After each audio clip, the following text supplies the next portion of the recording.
Welcome to the Nerd Party.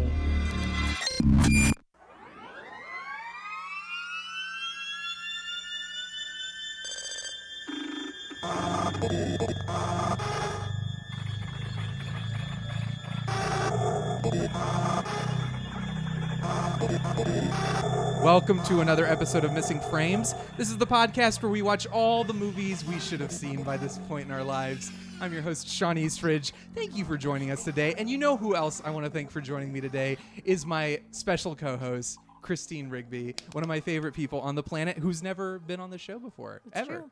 That's true. And is this your first podcast experience of all time? Let me think. Because I did buy myself recording equipment, but I don't think anything ever became of it. So I'm going to go ahead and say yes. That little silver board over there makes it real. I was going to suggest we just skip the story and say yes. Yes. Because it should be. This should be, because it's all downhill after this. This is the peak of your podcasting experiences. And I feel like you're cursing me. I would never do such a thing. But you know what? Speaking of cursing, it's something we can't do on this show. And if we do, it'll get bleeped. But it'll probably happen anyway. I'm just warning the audience. Prepare yourselves. This is too exciting because we're watching a very exciting movie. Again, continuing the trend of 2019, every movie we've recorded so far has been a movie I haven't seen. And in this case, it's Videodrome. And how did we get Videodrome? How did we obtain a copy of it, Christine? Explain this to the audience. Let me tell you this incredible story full of, I don't know if we would call them purposeful, or if it's purposeful, is it still synchronicity? Anyways. It is. Okay. Yeah, absolutely. I love the police. I went down to, I do too. That's crazy. I went down to Atlanta's one and only remaining physical brick and mortar video rental store, conveniently named Videodrome, which I think is still like maybe the one fond thing in my heart that I love about Atlanta. And anyone as obsessed with David Cronenberg as me is my friend. They have an entire section of Cronenberg films, and I just went in, picked up the box that was labeled the same as the door I just entered, and left and came here. So we rented Videodrome from Videodrome. You're really good at summarizing. This is what I do. That's what having a podcast is all about. That's it. That's the end of the episode right there. There it is. We can't top that. But I've never seen this movie. And but Shawn, have you seen any other David Cronenberg movies? I have. I've seen The Fly, which I love. Yes. And I only just saw that maybe, well, now it's been about 6 years, I want to say. So not that, I mean, yeah, about that long ago. That's half a decade. It doesn't feel like that long ago, but I've seen that, and I've seen A History of Violence. Okay, whoa. Which was the first David Cronenberg I saw, which is super weird. Oh, yeah, don't do it backwards. Yeah, and uh-oh.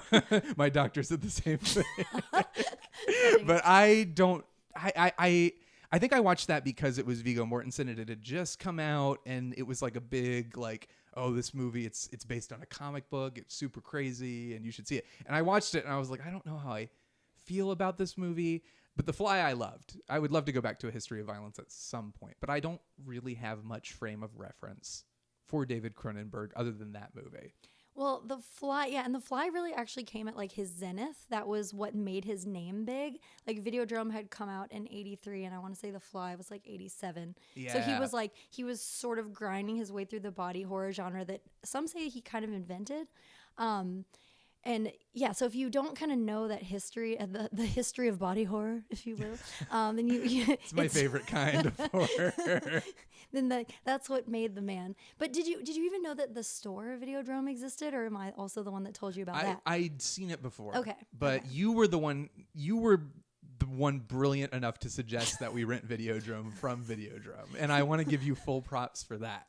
Yes. So despite having known the store existed, I do feel like you deserve all the things, and all the blessings. May they rain down upon you. Thank you. And we'll release the teaser for episode 2 of Christine on this podcast. Yes, we're going to do, because the struggle was, do we watch Videodrome rented from Videodrome, or do we watch Christine with Christine, the Wes Craven movie. Was it? What? No, it's John Carpenter. Thank you. Wes Craven did another movie I just found out about called Kristen. Swamp Thing, Oh. which is the episode before this is Some Like It Hot, which I did with Carly Cooper, who is currently working on the practical effects and makeup effects for the Swamp Thing show that they're producing for DC. So we talked about that, and I was very shocked that Wes Craven did that.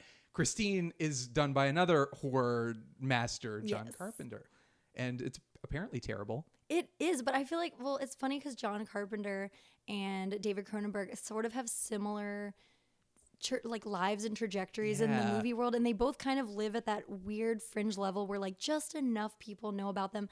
They both kind of had that one film that reached critical success, and I would say for John Carpenter it was Christine, and for Cronenberg it was The Fly. But then other than that, they sort of tried and failed multiple times. And well, weirded Cronenberg's us still out. well respected. Like, I mean, he's made he? A History of Violence. He made Eastern Promises. I feel like people hated both of those movies. Oh, maybe they did. But History of Violence, I know, is very highly regarded by a lot of film snobs like me, except I just said I didn't really like it that much, but I didn't dislike That's it. exactly what a film snob would Well, say. Cronenberg was always like, because he did body horror, but then it was like, I don't know, Carpenter always felt very sophisticated. There's something about the term body horror, quote unquote, that is like, you think of like the slimiest, most like B movie level horror type movie. Yes. And he kind of never really, like, he was like, I'm fine doing that. He basically made it an art form, from what I understand. I would say he kind of sidestepped like what we would call classic or slasher horror, because there only really was, if you, and I'm just kind of thinking about this now in my own mind, so I'm sorry if it's stream of consciousness style. This is perfect. But I feel like if you watch horror coming up through the ranks, it was very, even Alfred Hitchcock, who's we consider sophisticated, you know, Psycho was a slasher. Yeah. Texas Chainsaw Massacre was a slasher. Like everything horror was kind of a slasher.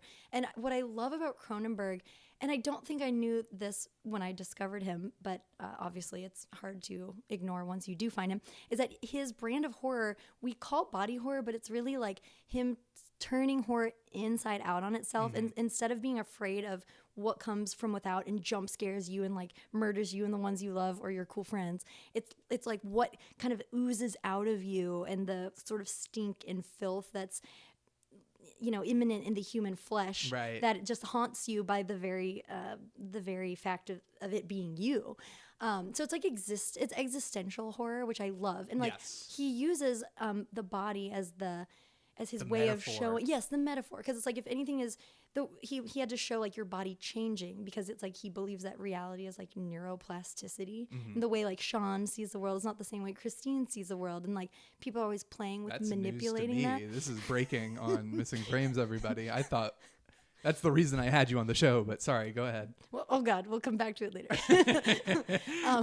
But yeah, so he has to show like the body changing to show like how reality is so tenuous and like it's horrific. That's what I remember about The Fly. I mean, The Fly is just fantastic, and it's gory and it's gross, and Jeff Goldblum and Gina Davis are so romantic. Amazing. It's so romantic. It's a great love story. But it's like, I mean, and it's been a while, as we've established, since I've seen it. But from what I recall, it's basically a scientist trying to, isn't he like inventing a technology to transport himself? Teleportation. But something that he intends, like, oh, this is going to be a major breakthrough. And it's like basically like, yes, the innovation of man, the intelligence and the intellect and this incredible gift that this guy wants to give mankind. And it ends up being his downfall, and of course his turning into like the worst, grossest possible creature imaginable. Yes, and at one part, like he actually does, like you see him rationalizing his own grotesqueness. Yes, and it's like kind of parodying how people will turn, you know, their failures of sort of narcissistic flight into some sort of a benefit. They're I like, just remember this him. is great. I remember him crawling on the wall, and I don't remember exactly, but this is one of the standout lines because I thought it was so funny.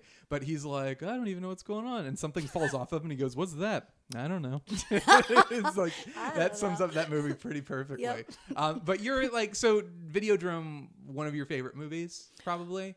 I don't know if it's my favorite. I think it was the one when I was going through like an art school phase, literally, because I was in school for not art and I was hanging out with a bunch of people who were in film studies. So I was trying to get on their level, and I loved movies, and I was just looking for the weirdest out there. So of course I rented, Eraserhead, and then of course I found Videodrome, and that would just seem like the most logical portal, which is kind of funny if you given some imagery that you'll see later on in the movie. Spoilers.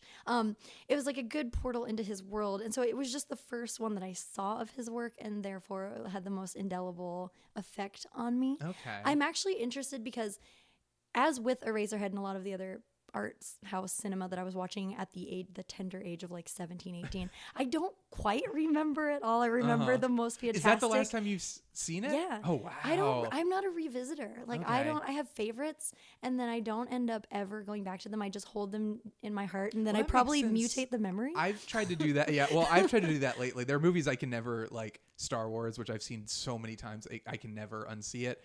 But like lately, I've tried to do that because I realize I like wear this movie out and I still love it, but it's like once it loses its specialness, you kind of have to accept that it will never be the same. So I've tried to do that. I can't. I'm terrible at it, but I admire that. Thank you. I think You're it welcome. stems from me rewatching Thumbelina as an older, younger adult. Which was, I think, the inspiration for Videodrome, from as I understand from all the records that we have. Yes. Yes. No, but don't rewatch that movie. I'm telling you, it's awful. Okay, I will not rewatch Thumbelina. So this is the first time you've watched it in so many years. I've seen The Fly, I've seen History of Violence, and then Videodrome I've always wanted to see. And Scanners is the one with the head explosion.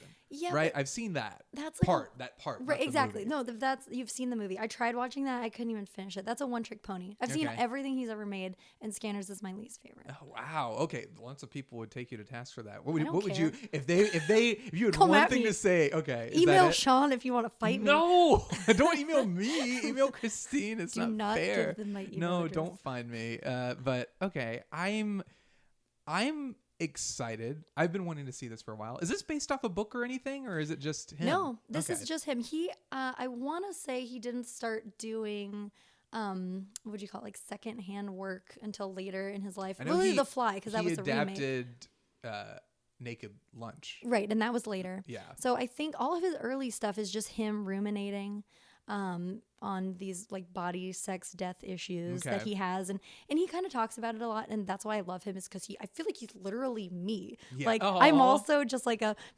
bespectacled, weirdly intellectual next door type, but secretly you think That's might how be I insane. feel. That's how I feel about myself. I've always considered myself the next door girl. Like, hey, maybe he'll ask me out. Maybe I don't know. But also maybe they're But completely also crazy. maybe he's a fly monster. Right. That's how I feel. So great. But no, and he talks about it all the time. He's like experimenting in his work with things that when you look deep into yourself, you're like, wow, I'm a human. So I am no different than like a person who's choosing to do this with their life or do that with their life, like a murderer. There's no real wall between us. So he just like uses his characters as a way of exploring things that you literally should not or cannot do or be in this life. So I'm going to ask you something. This is a new question I've started asking people. I've only Oh, asked God. somebody once. Do you think I'm going to like this movie? You like Superman, so So yes. I Yeah, but I love think David you- Lynch. yeah. I love The Fly. Yeah. I mean, I'm into all that weird nonsense. I think you will like it, and I think you're really good at seeing the parallels between, like, he's basically making a big statements about commercialism, corporatism, and technology, And being the girl next door. And being the girl next door. Yep. That's what it all comes back to. I think you'll like the weird imagery, especially since we watched the new Twin Peaks together, and if you like that, yeah, you'll appreciate the imagery. I hope Okay. Sarah likes it. I hope so too. I don't know. I mean, we filmed we're not filming this. We're recording this in a very professional booth. Yep. We're not in my apartment. Nope. Sitting at a dining room table. Not at all. It's a very professional setup. I am professional. Yep, gray walls. Professionally, I feel like a professional. And you really pass that on to me. I feel pretty professional right now. I Thank think you, so Shawn. too. Let's go professionally watch Videodrome, and then we'll very professionally talk about it when we're done. Yes, sir.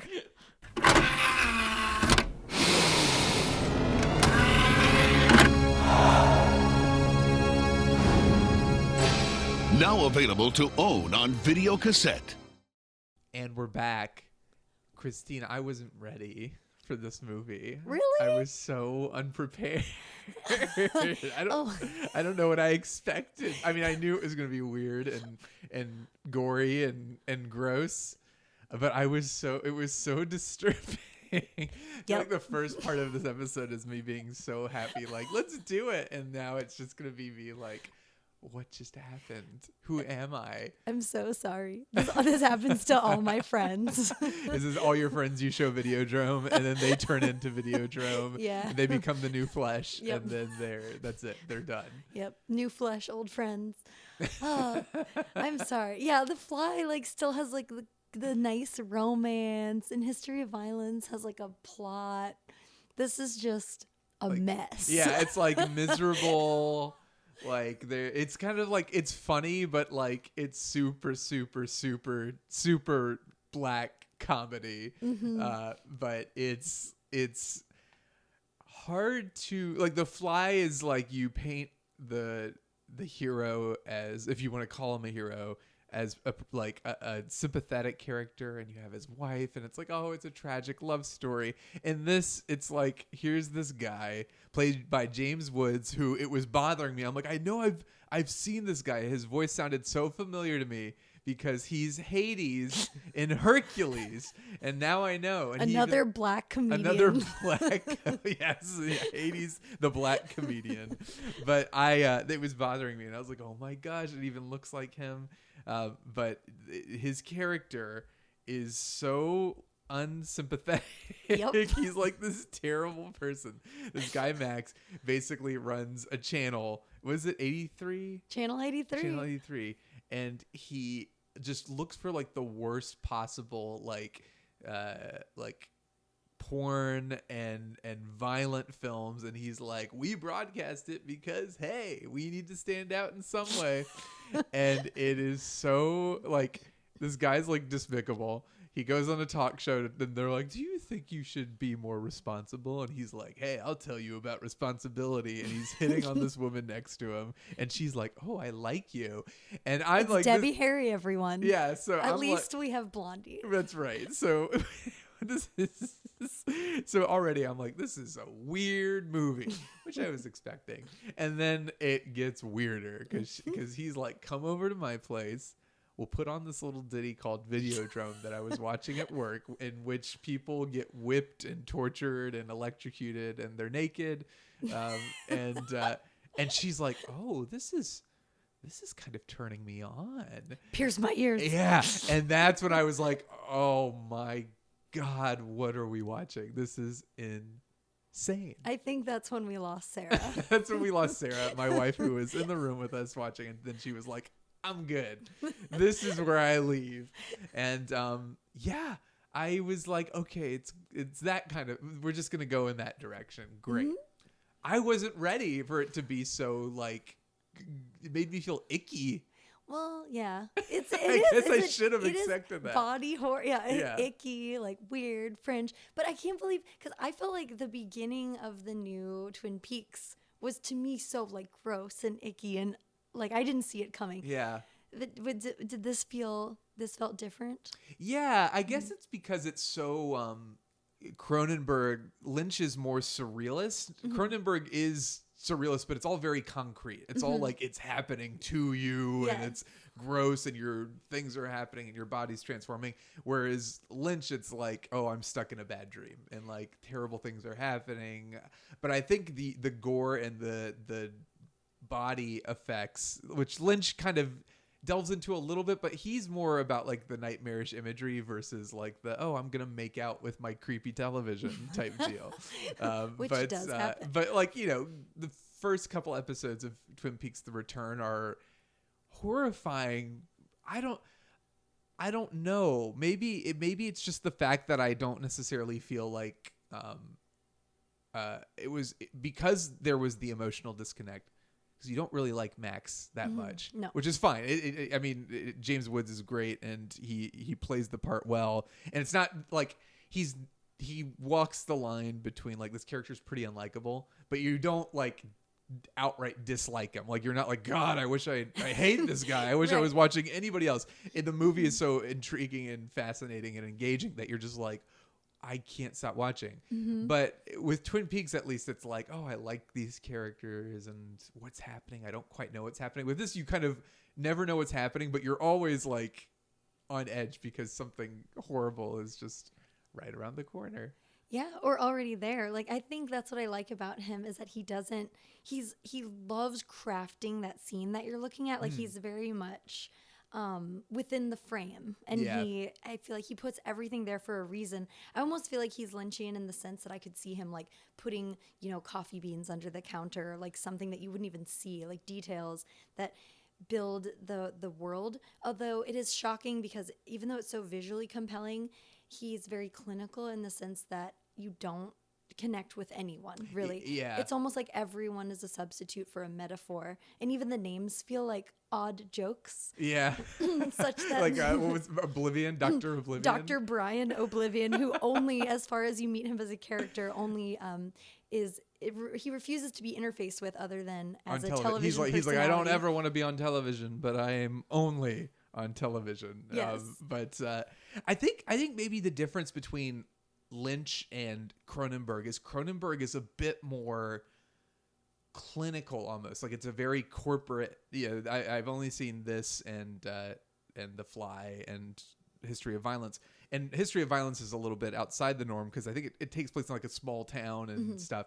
But it's very Lynch is like, oh, it's the suburban neighborhood. It could happen to you, where this feels very disconnected from reality. It doesn't feel like much like it's like the urban landscape where it's grungy and weird, but it's like all these people in these towers and like working for these corporations and television and these shady businesses like what was it, spectacular optical, which they really should have called it spectacular octacular or optacular. Yeah.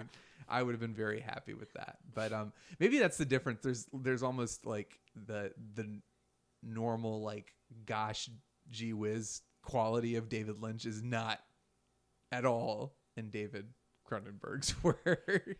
They're very different people. Yes. And I would say the things that David Lynch explores are similar, but somehow so incredibly different. Yeah. Or at least I feel that Lynch is, even though we're calling Cronenberg more clinical, I feel like Lynch is more of an observer, whereas maybe Cronenberg is more of a feeler. Yeah, visceral. He wants you to feel like a visceral reaction to everything that's going on. Which I think you do. Yes. Which I did, as I'm sure you noticed. My skin is still crawling. But I don't know. I mean, it's funny because I was doing a little bit of reading before the podcast, obviously, but I don't really think that I agree with a lot of it. And actually, I was having trouble formulating my own opinions again on this second rewatch. I think I just like how awful he makes me feel because he does not shy away from these images. But I mean, obviously, like this movie was made, I don't know, in the 80s. So 20, maybe even 30 years before, no, 20 years before we got the internet, right? 10, 15? Yeah. Probably like 20. Internet, like, I mean, the internet existed in like the mid 90s, early 90s, but it like didn't really take off to the late 90s. So like what, 25 years or so before the internet? Like that. Nobody do the math. Just stay with us. But so, I mean, I think it was cool. It's cool because he was taking television, which was, not necessarily a benevolent gift from the gods, and sort of taking it to this extreme level. And without really going into an internet-y place, he saw something that could all at once intrigue you with its ability to offer you images that you couldn't get anywhere else. And there's been stuff on the internet that's insane. Like that one internet personality that walked into the Japanese suicide forest or whatever. Do you remember this? No, Christine, I don't. Yeah. Please tell me more, because clearly this is something you know about. It is. No, but I'm really bad at keeping up with stuff. But it was some kid, some blonde sort of fraternity type dude who was an internet personality. And he was like, let me just walk into this Japanese suicide forest. It's like a very well-known place in Japan where you go to hang yourself because suicide's giant over there. And he found somebody. And it was just this outrage because everyone was like, this is sort of a weird thing to be doing on the internet. Also, that's privacy for these people that just want to go quietly hang themselves in the woods. They don't want to be internet celebrities at all. Right. And so I feel like Cronenberg was sort of presciently looking at that ability that we were going to have and the fact that we would have this MSG level sort of turn off of our mental taste buds, and we would need like more and more imagery. And I mean, that's definitely not the case for everyone, but I mean, memes, for example, like you don't just get one, you get like one per day. They're morphing at an amazing rate. Right. And they're just, the images are just flooding in, and it's also kind of tailored to your interests. Right. And it's just, well, it's all the characters who are actively involved with the story, actively involved with the whatever it is, whether it's Max or what's her name or anybody. Nikki, they're all very emotionally disconnected from the acts and like what they're doing, and just everything. Like it's interesting because it's clearly it's a commentary on television and like what won't people, like at what point are people going to be, entertainment keeps needing to top itself, and people are like, they get bored real easily and they want the next biggest, bestest thing ever. So what happens when that goes beyond normal and it gets to the point where it's a problem? And without, I think, realizing it, Cronenberg basically predicted the internet, which is like, it's not like he is the only filmmaker or the only writer or storyteller to come up with this kind of idea, but because it's a visual medium, in a very visceral way, he explores the idea of that kind of almost emotional, just like sterility. Is that the right word? Yeah, like, no, it's just like emotion, like nobody feels anything. Right. Everyone's just looking for the next fix because they're incapable of feeling, and the only like they have to get it has to be as gross and as awful as possible to elicit any reaction at all. Yeah. And in this case, it backfires on poor Max, quite literally, who gets a little stomach thing. Yeah, the stomach vagina, the infamous stomach vagina, into which he puts in and pulls out all sorts of goodies. Right. But mostly the symbols of videos and violence, literally. Yes. They cassette feed him tapes and violence guns. through him in a very sexual image. And it's great. It's also interesting that the sort of benevolent characters, or that you think would be the saviors who own Cathode Ray Mission, where the homeless come to watch TV and eat, which is Brian Oblivion and his daughter, what was it, Bianca Oblivion. They also are just sort of, they almost aren't there. Yeah. Because one is literally a televised the performance. question is, because at the end they reveal, Max, you've been hallucinating this since you met, what's her name? I keep forgetting her name. Nikki. Mm-hmm. You met Nikki. She was a hallucination we created to entice you into the world of Videodrome. So everyone could not be real. Everyone could not be real.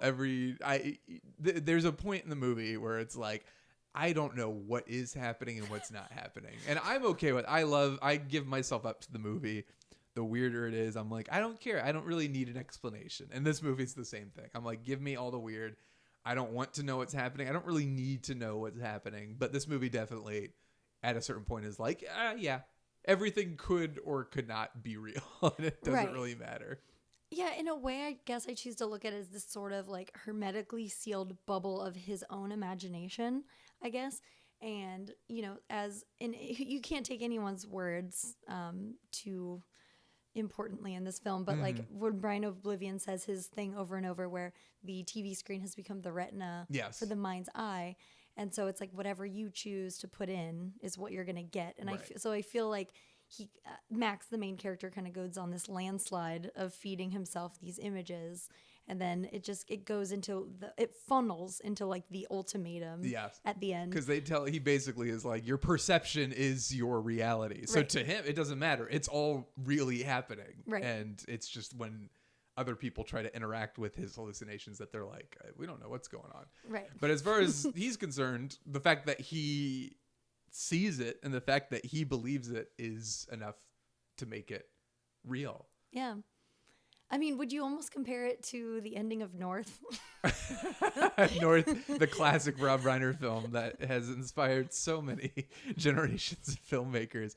It's if you don't mind us spoiling audience, the ending of North, I guess it was supposed to be like a Wizard of Oz type deal where it's like North suppose wakes so. up and it was all a dream and everything's okay. Unfortunately for Max in Videodrome, that's not what happened. He never wakes up, and in fact, he just has to embrace the new flesh and blow his brains out. Yeah. I was afraid that because in the movie he shoots himself in the head and the TV explodes, and I thought, oh God, he's going to shoot himself and my TV's going to explode. And I thought you had just come over to destroy my television. It for didn't a moment. happen, folks. It didn't happen. Sadly, that would have been I would have been like, best movie ever. Right. Amazing.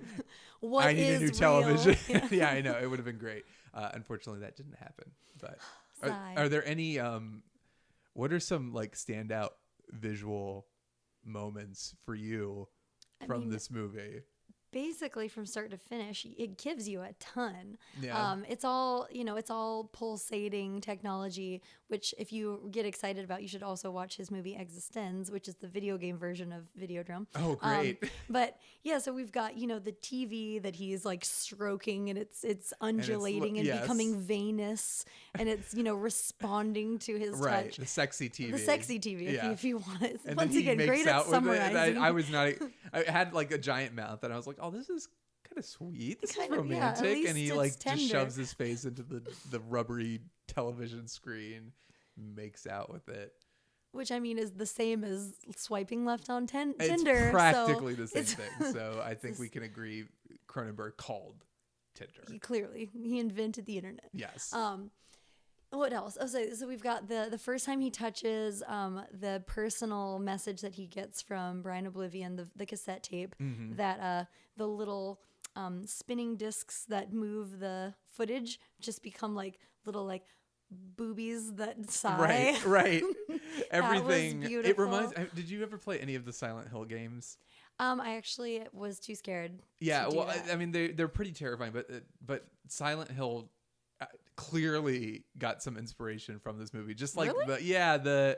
After sighing boobies, that's yeah. you think of Silent Hill? There's kind of in Silent Hill 2 especially. There's like a kind of like creepy, disturbing sexual undertone to it, and like all these like very disturbing images that it just reminded me a lot of Videodrome reminded me a lot of Silent Hill 2, and it just felt very much like they got some level as far as the creatures and the creepy like gross effects. A lot Yeah. of that came from this movie, I suppose. Maybe on the sequel to this podcast, Missing Games. Oh, I can play Silent look Hill. at you. Boom. Boom, it's happening. Can I But throw your mic on the floor? yeah, or- don't okay. don't. My television, you already blew that up. We don't need to break everything else. Well, let's stick with that for a second, because even though you've only seen History of Violence and The Fly, now Videodrome, Yeah. you may have noticed a theme, which is just that no matter what the other visuals are, like Cronenberg is a sexualizer. Like that Yeah. is his. Well, It's I not wasn't even expecting- an undercurrent. yeah, it's a current. I was not expecting that. Like that threw me off. Like when they have the creepy scene and he's piercing her ears and Yeah. stuff.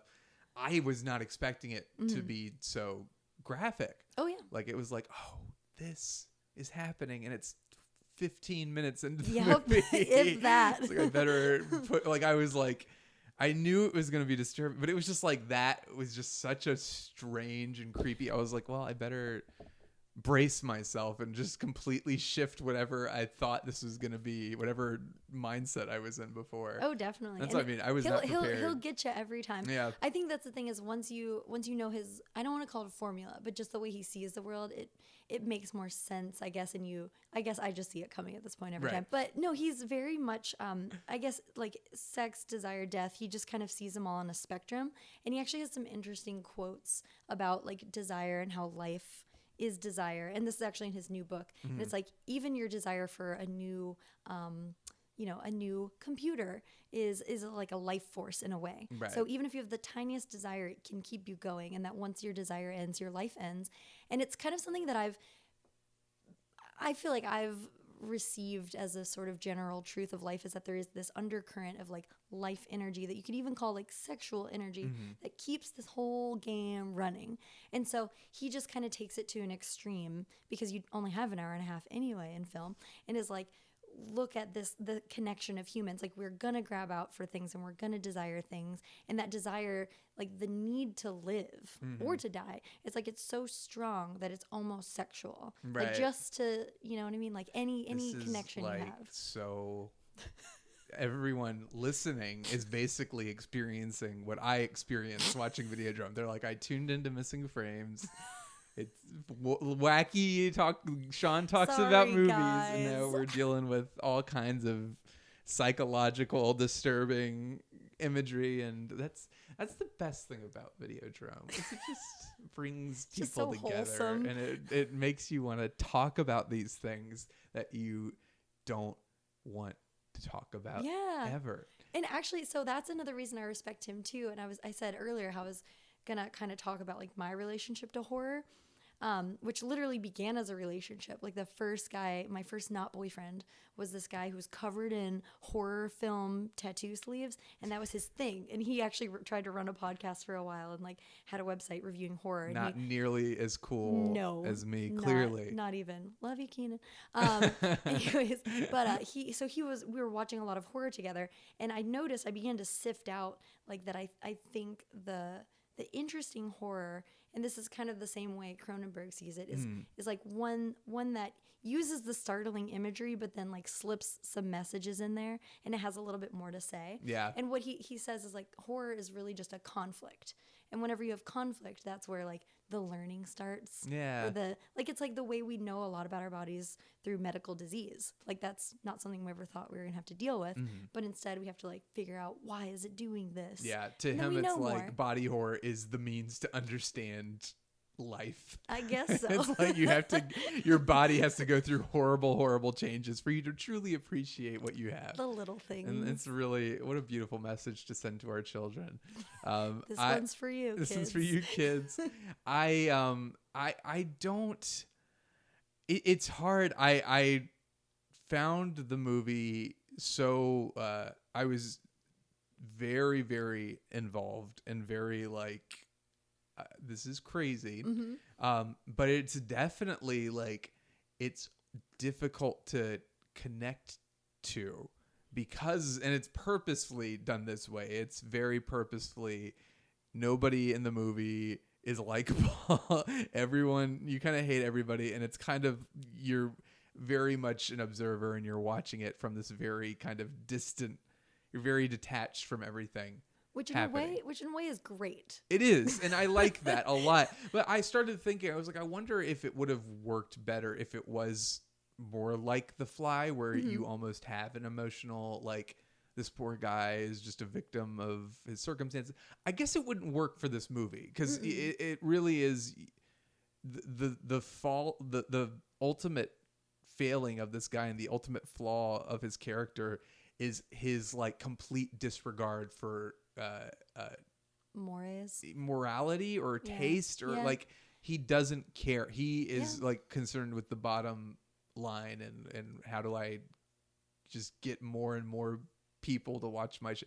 And in a way, he was kind of perversely interested and invited it. And I think that was what was so interesting when the quirky, satellite pirate who turns out to be a villain, and then the spectacular optical guy who's the super villain kind of confront him at the end. Yeah. Like, we are the creators of Videodrome and you're our test subject. Yeah. And, the reason being because you kind of invited us into your hearts. Yeah. It's like a vampire has to be invited in. Like, you were looking for weirder, harder you were turning down the beautiful Venetian porn, right? And you were looking for something to harden. You basically brought this on you. I mean, it's like it's a tragedy in that way. This guy basically is like a terrible person who invites this horrible thing to happen, and you kind of are just like, you don't really feel bad for him. You're like, well, probably think twice before piercing your girl's ears. maybe that's not the best way to show her, this woman you just met, that you care about her and like her a lot. But I love, like, I just love early horror movies, like low budget horror movies from great filmmakers. Sam Raimi's Evil Dead movies. There's so many, like, David Lynch is another good example. Eraserhead is super terrifying, but there are so many just like, there's something like just very grungy about them and very like unleashed. Like they don't really have anything to lose, so they're Right. kind of like, I'm just gonna throw everything Yeah, no problem. into this movie. Right. Like, it's almost like Cronenberg's mentality is Max's, where he's like, I just have to make it so disturbing that people can't not watch it. Yeah. How much do you think Cronenberg and Max are one and the same? I mean, I'm sure like any good author, you kind of, in order to write a character, it's almost like breaking off a piece of yourself because you are writing it. You're like breathing life into it. So I'm sure like he talks about like using his characters as an experimental playground, like a lab to That's see so like sweet. so nice of Such him. a Once again, nice so man. clinical. But yeah, I feel like it's going back to that whole idea of, okay, there's the capacity in me for anything under the sun. What would it look like if, the Cronenberg named Max decided he wanted to watch torture porn?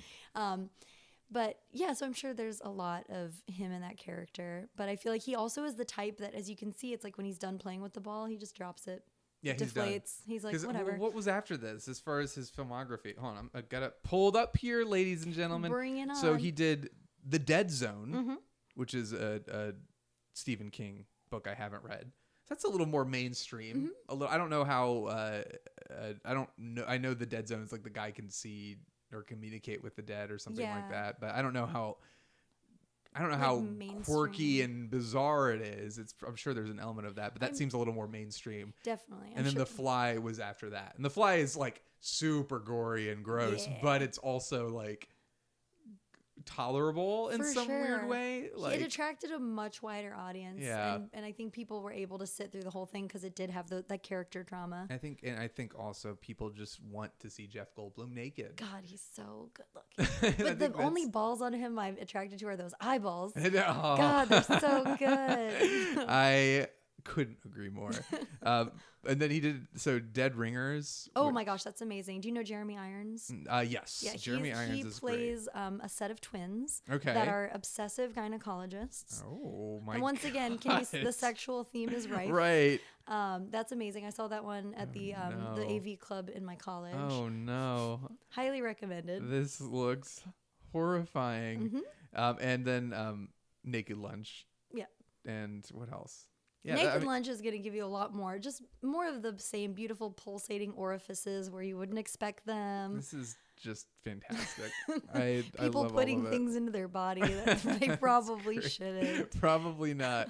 I don't know what else to say about this movie, honestly. I mean, Yeah. it was horrifying. Really well made, extremely effective. I'm like teetering on whether or not I loved it. I know I liked it. I don't know if I loved it because it's so cold and disturbed almost. Like it's like you don't get a lot. It's like, okay, television's bad. I get what you're saying. Entertainment is. But I could also just watch the cable guy. Right, the cable guy. Gee, man. So it's hard to like. It's something that I feel like, it's part of the Criterion collection, and I feel like at some point in my life I'm going to own this movie. Well, don't let the Criterion collection influence you, but just know that love and hate are the Everything same I thing. do in my life is dictated by what the Criterion collection wants. They really don't know what a friend they have in me. It's a shame. Randy Newman would never sing a song about my relationship with Criterion because they just don't get it. But really, I mean, I would get it just because the movie is so striking and so memorable. I'm not going to forget it anytime soon. But also, I just want to I almost, we usually with Missing Frames, we'll just watch the movie and come and talk about it. And what kind of sucks about that is You're flabbergasted. I'm flabbergasted, but I also love watching documentaries, and I love doing. I tried to do a little bit of research with this one. I didn't really read anything because I didn't want to spoil myself. But it feels like there's so much to unwrap that it's like I want to watch. Do you want me all to the leave the features. Blu-ray with you so you can watch I the mean, Features? Maybe I'll do it. That's- You have to that's what I'm return it within a saying. week. Oh God, ugh, maybe not. But it's. I feel like even though I don't know to what extent I enjoyed it, it's definitely one that I feel like almost like the first time I saw Eraserhead when I was like, I never want to see that again. Right. And now it's like, one of my all-time favorite Once movies, and I'm again, obsessed with David Lynch. So love it's like, hate is just another kind of love. And I think what's cool, and once again, like this is not my favorite Cronenberg movie. It was just my entryway, and Right. it is so striking. and we couldn't resist renting Videodrome from it's Videodrome. Too good, guys. Yeah, which is, if you're in the Atlanta area, you should definitely check them out because Also, they're yeah, wonderful. Just support Videodrome, guys. But I will say, like, I think I've told you that I hate Wes Anderson. That's his name, right? Yeah. Yeah. You hate Wes Anderson? do. I This hate is him. another But- podcast episode we got. But remember, love and hate are the same thing. But I respect his visual style. I respect that he is super aesthetic. consistent and he Yeah. has an aesthetic. And what I love about Cronenberg so much is that when you start to watch his films, you see kind of the same thing. He has this love of this sort of intimate room texture and like playing with very harsh shadows and like so much blue. It's beautiful. So I don't know. I no matter what, like I love hanging out with him Yeah. in film, and he's an artist. I Yeah, love it. he totally is. Do you was there anything you picked up this time that you don't? I know it's been a while since you've seen it, but was there anything you picked up on this time that you don't remember from the first time? Any themes that stood out to you, or any visuals that you were kind of like, oh, I never thought of that. I didn't even notice that. I know that's tough. Again, it's been a while, but if anything, yeah, no, it kind of threw me for a loop as well because it's just very good at doing its job. I think if anything, it surprised me by how non in agreement with its analysis it was. Like I was trying to say, like everyone that I read that was trying to analyze it, I feel like when I watch it, I disagree with that. Like I would love to read some but just like David Lynch, I don't care as much about what it all means. It's like an experience that you just have to kind of absorb. Well, no, it's funny you say that, Shawn, because Cronenberg is actually, he's a huge atheist in the sense that he doesn't even like to talk about like ghosts or spirits or anything. He basically says reality is perception. Reality is your neurology, and it can be easily altered. And I want to come back to this, so remind me because I'm going to forget. I will. But one of his big quotes that I kind of read today was that human beings are so addicted to meaning that they try to find it where there is none. So this movie, for all intents and purposes, might have no meaning. Right. And he would probably encourage you not to go struggling to look for one if you don't need to. Sure. So that's the difference between that's concretely the difference between Lynch and Cronenberg. Lynch is very spiritual. He is. And his movies feel very spiritual. It feels like he's found some other plane of existence. Yes. This and Cronenberg's work feels very physical. Very it's all cut about off. the body. It's Yes. all about like what you're experiencing is through your body. Yes. It's not like it's nightmarish, but you are physically kind of experiencing it. Not that like Lynch doesn't have that, but Lynch being very spiritual and being more in that plane of like there are forces beyond what we understand. That you saying that basically And it makes it explicit to me what the difference between the two of them is. Exactly. And it's almost like the ending of this movie in essentially what we would call suicide is in line with that sort of cut off Right. body, sort of You're done. stuck on the ground Yep. mentality. Yeah, there is nothing else to look up to, which I don't connect with him at all. But I just think he's an amazing visual artist. But yeah, I myself am more of a sort of lighthearted. I'm like a dark optimist. Oh, Like, I've always thought that about you. Christine, the dark optimist. But yeah, so I think it is funny to sense the plasticity or the unplasticity in those two different types of filmmaking. Right, the cynicism. Lynch is cynical, but not most of like what's funny about Blue Velvet when Sarah and I watched it for Missing Frames is that's an extremely optimistic film, and it's so disturbing and upsetting. But for the most part, it's like fine. Yeah. But I mean, and that movie, a lot of people love and respect and talk about. I mean, David Lynch, I think some of his movies are extremely cynical. Probably the majority of them are, but I don't know. It's a different kind. Of course, because they're both named David, I would have to talk about them. But because I love David Lynch so much, it seems like I have to bring him up all the time.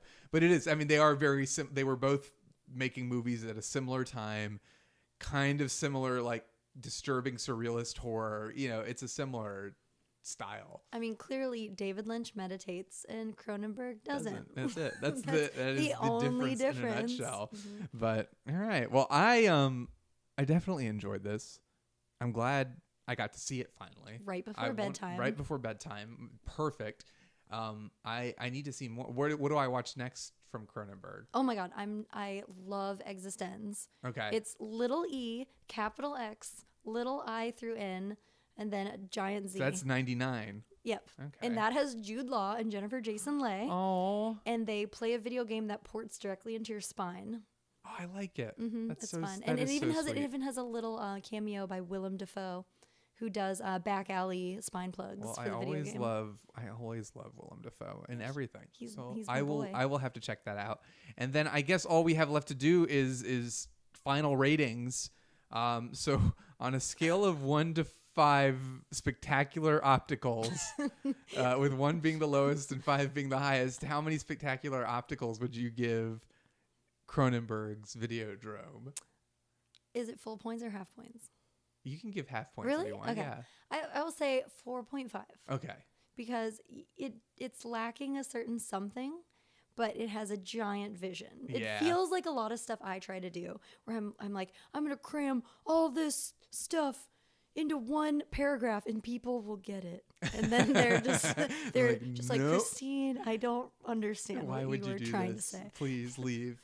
I'm gonna do 3.5 spectacular opticals, but I know I'm gonna return to this someday, and it's gonna stick with me. I just know it. It's like embedded itself into my brain, Into my stomach hole. Part of my long live the new flesh. But yeah, it's very, very memorable. It's very memorable, and I thank the you. Cronenbergians, thank you. Yes, thank you, Cronenbergians. I appreciate it, and that's it. That's that. Is there? I mean, there's nothing else. There is. You could, if you really wanted to, you could check me out on the Twitter at @YayShawnDorman. You can follow me there if you want to keep the conversation going. Talk a little bit more about this movie. Help me work through all my feelings about it. And Do it. Christine, you're nowhere. I am on not social on the media, internet. which is such a wonderful thing. Clearly, I was influenced You by were influenced by Videodrome back in the Videodrome day. for sure. Got off. But the Nerd Party is on all the social media, which is the network that this show is a part of, and they're wonderful. There are tons of great shows, Star Trek, Star Wars, movies, TV, all of it. You can find it all on thenerdparty.com. You can follow the Nerd Party at Join Nerd Party on Twitter, and like the Facebook page, the Nerd Party, and just plug that into your stomach and enjoy and digest it. And if you like the show, give us a 5-star rating. Would you give us consider the stars spectacular opticals and just give us 5 of them? Yes. That's what Christine. I'd give you 5 Christine exploding intestine televisions. Thank you. And I think on that note, that's it. You can't get much better than exploding intestine televisions. For shooting yourself in the head. I'm gonna have a wonderful night. Thank you, Bye, ladies and gentlemen. Shawn. God bless America. God bless it.